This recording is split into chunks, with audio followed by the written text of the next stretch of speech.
Hello, I'm talking to Vera Peiffer, who is one of the UK's leading kinesiologists, and Vera specialises in the field of hair loss. Vera is author of the book Regrowing Hair Naturally, and today we're going to cover some of the key questions that you have about hair loss. Vera, how long have you been practising in the field of hair loss, Vera? I've been practicing, researching and treating people for hair loss problems for the last 10 years. Okay, and what is the difference between hair loss and alopecia?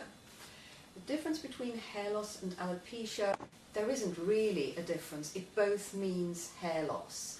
Alopecia is the scientific term for hair loss. I see. And what's the difference between alopecia areata and alopecia androgenetica? I'm sorry if I pronounced that incorrectly. That's fine, don't worry, those are quite difficult expressions. It's the alopecia areata, as we have the word area, areata means it's an area where you lose hair in a patch. So when somebody has patchy hair loss like that, where there's a whole area without any hair, that is alopecia areata. It's considered to be an autoimmune disorder. Whereas alopecia androgenetica is more of a diffuse hair loss in certain areas. So male pattern baldness, for example, is a form of alopecia areata where the hair thins out on the crown and where the temples go back. Okay, I see. And how much hair loss is natural? How many hairs a day should we lose? Well, generally it is thought that between 70 and 100 hairs a day is normal.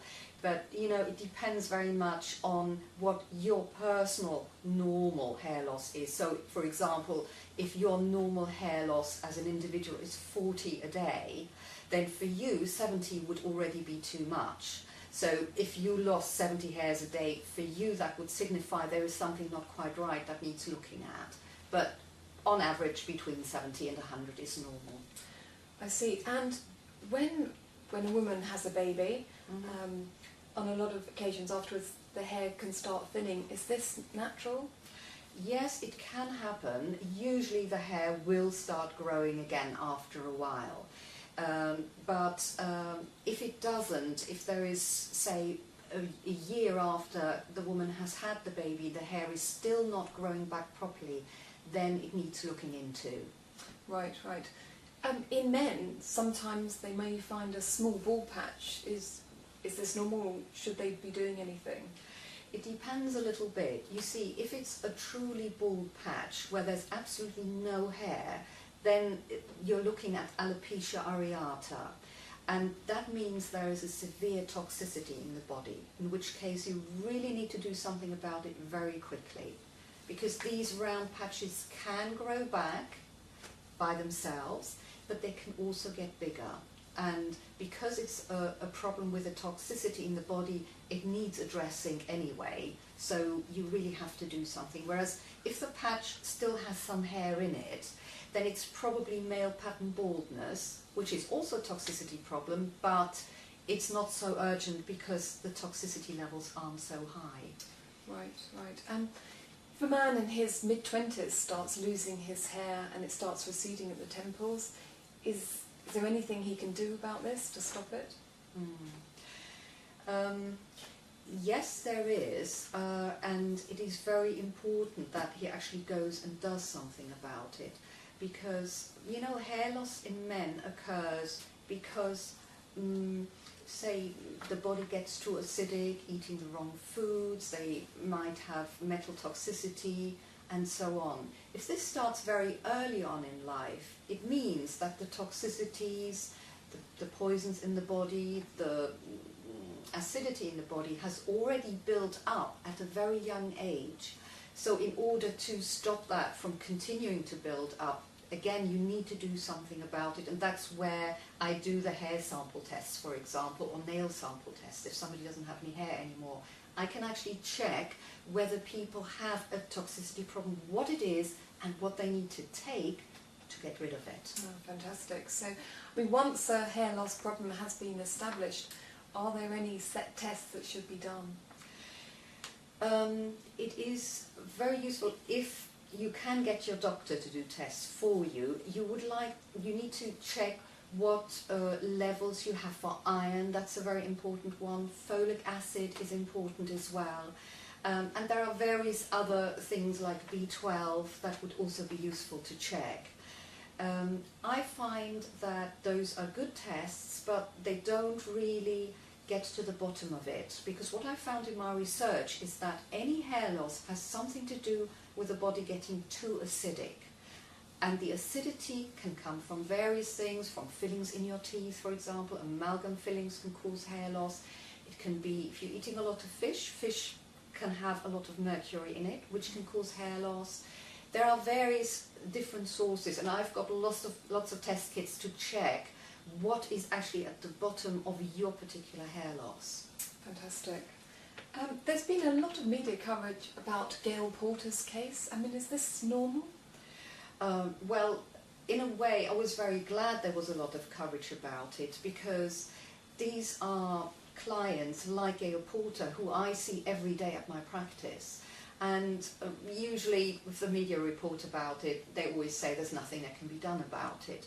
But it is just not correct. Even if somebody's lost all their hair, the hair can grow back, but you have to find out what it was that causes the acidity in the body and the toxicity in the body, and what you need to take. And there are natural remedies for that, which can make the hair grow back, even if all the hair has fallen out. Wow, that's so reassuring to know.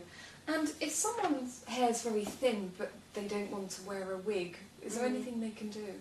Yes, these days there are lots of good things that you can do. There are certain type of microfibers which are like a powder, and you can actually just distribute them on the scalp, which gives the appearance of the hair being fuller. That can work very well for some people. Also, extensions can sometimes be a good way forward. So there are a variety of things you can do there to help yourself and feel more confident, because people really lose their confidence when the hair doesn't look good, especially women, but also men. You know, if you have a 20-year-old, and I do have very young men at my practice, and I have children who are losing their hair, and it can be soul destroying and really knocks your confidence. So if you can help yourself while, you know, doing something to get the hair back, it's a good thing to do. Excellent, excellent.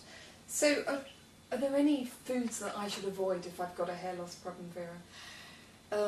Well, for men, definitely avoid animal fats. So cut down on the cheese, cut down on fatty meats, because they have a detrimental effect on male hormones, and they can actually shift the balance so that the hair falls out. I actually had a good friend of mine who had a fantastic head of hair. I mean, beautiful, you know, wavy hair, really full head of hair.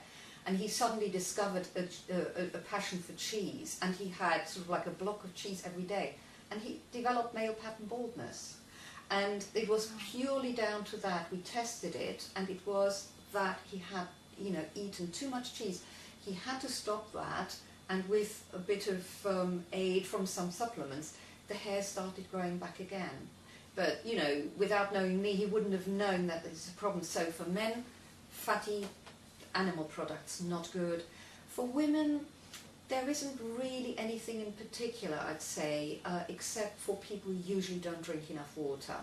You have to drink water, you have to flush out the body, because if the body's acidic, the water will dilute the acidity. So, and that really helps to keep the body flushed of toxins to a certain extent. It's not quite enough, but it's a good start to actually make the body healthier. Thank you so much, Vera. It's been invaluable. And if you want to know more about hair loss and how you can remedy this naturally, then go to regrowinghairnaturally.com.